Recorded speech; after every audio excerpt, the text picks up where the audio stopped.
নামাজ শুরু করার আগে যদি ছোট্ট একটা আমল করেন, খুব বড় আমল না, ছোট একটা আমল, তিনটা বাক্যের কথা যখন নবীজির পাক জবান থেকে শুনলাম, জিন্দেগিতে আর কোনোদিন আমি আমলটা ছাড়ি নাই। সুবহানাল্লাহ বিহামদিহি।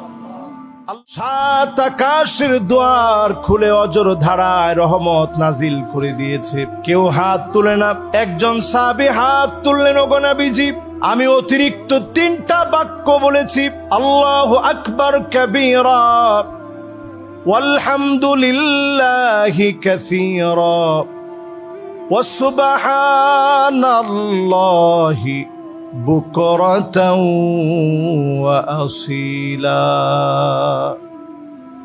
আল্লাহু আকবার কাবীরা ওয়ালহামদুলিল্লাহি কাসীরা ওয়া সুবহানাল্লাহি বুকরাতাও ওয়া আসীলা। এই তিনটা বাক্য